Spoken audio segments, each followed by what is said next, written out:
Hello and welcome back, Nephilim. Today we got a pretty interesting Legacy of Nightmares build, actually. He is rocking a Barber and a Vooz Juicer. Vooz Juicer gives it 2 additional runes. We'll look at those in a second. Barber makes it so that while you channel, it builds up damage, and then when you let go, it deals 250% of the damage it did to the enemy that you channeled on to all enemies within 15 yards as an explosion. Pretty cool. He's also running Gauge and Demise, which makes it so Spirit Barrage gains the Phantasm rune, so another rune there. Each active Phantasm increases the damage of Spirit Barrage by 44%. So let's look at that. So Spirit Barrage is getting Phlebotomize, Phantasm, Well of Souls, and the Spirit is Willing. Spirit of Willing gives you some sustain, so you don't run out of mana. Well of Souls launches 3 barrages when you cast it. Phantasm gives you a Spectre that deals 750 damage as weapon damage to cold to all enemies within 10 yards.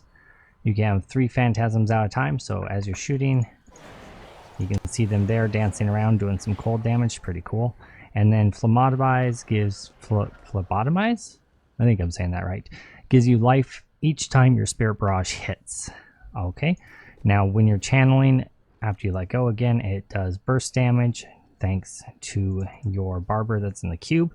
You're also juicing up the damage of your barrage with a Cinder Coat, which is pretty cool. And I think that the Frostburn will actually juice up the damage of the ice portion of the runes as well. So you're kind of double dipping here, which is pretty cool.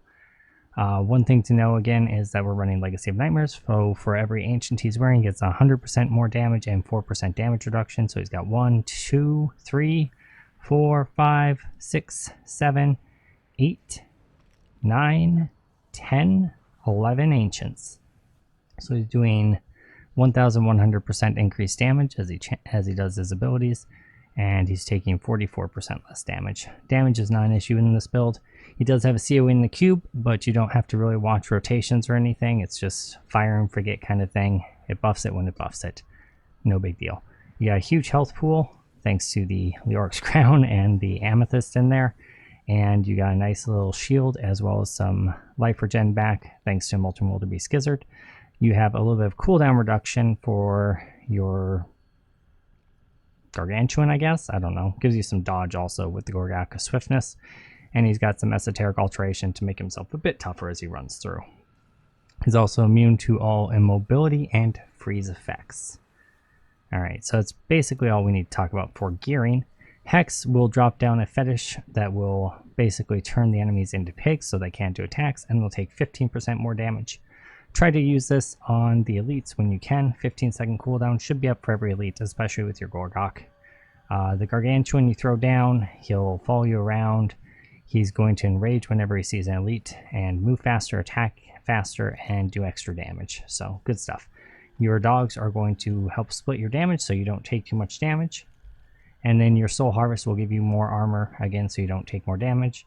And also gives you intelligence, so you do more damage. So, Honored Guest is the rune of choice for Spirit Walk, and that will be restoring your mana whenever you Spirit Walk.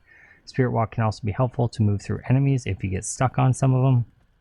Tight corridor, you don't want to sit there and fight, you just Spirit Walk through them. No big deal. Alright, so let's go ahead and get into the Rift now. We've talked about the abilities. Alright, we are fighting our own time here, so it is not the standard runner time, so keep that in mind. Start off by getting your Soul Harvest out right away. We're not going to bother with trash too much. We're only going to really stop when they block our way, like right here.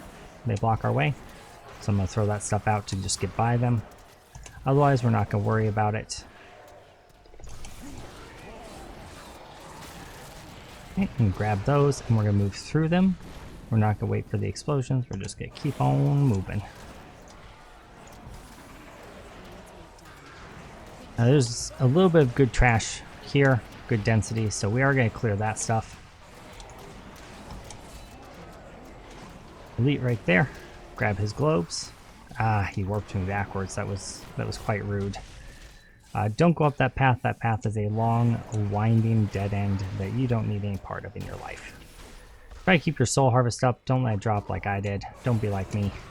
Keep it up. No excuse not to. Throw your Hex on this guy right away because he will immunity you with his shielding.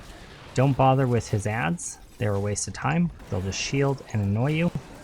Keep moving through. Don't worry about too much stragglers. If there's 3 or 4 enemies in an area, go ahead and kill them. But otherwise, don't even worry about it. These guys aren't even worth the progress, really. If you get stuck, that kind of sucks. But they're not really anything as far as progress goes. So, okay, throw down your hex if it's up. If it's not, I mean, obviously you can't, but it should be up at that point, depending on how quickly you move through them. If you move quick enough, I suppose it might not be. We're gonna go straight through here to get to the conduit pylon, and we're just gonna let the conduit pylon do work as we move through.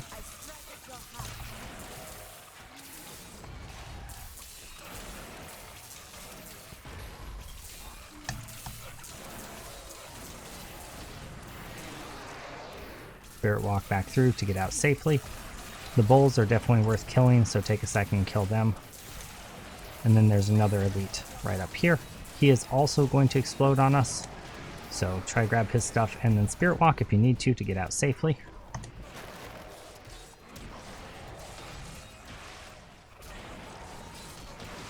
Again, we're not stopping too much for trash, we're just popping it here and there as we can. Oh, we don't want to go up, we actually want to go down. Down has much better density and much better elite pack building. I don't know, better elite pack density. It's been a long day, okay, team? Words are not my friend.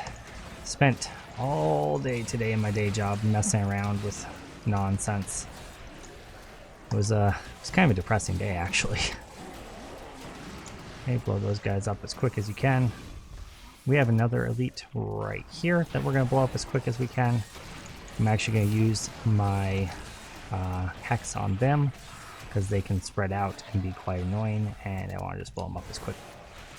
These spiders here are good density, and then there is another elite right up here that we can blow up to get the Rift Guardian. That should be enough to get it. Not quite. Feels bad. Didn't kill enough trash this time around. Alright, well, let's get it with this little bit of trash that's left. There he is.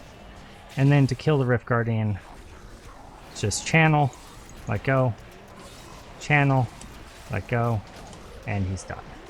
So hopefully that helps you guys. Make sure you check the video description for the map if you didn't see it at the beginning. But not too hard of a rift.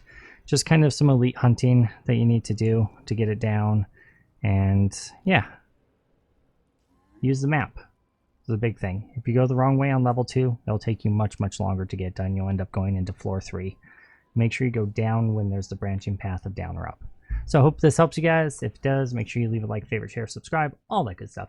And either way, I want to say thank you guys for being with us, and I hope you have a wonderful day. Bye, YouTube.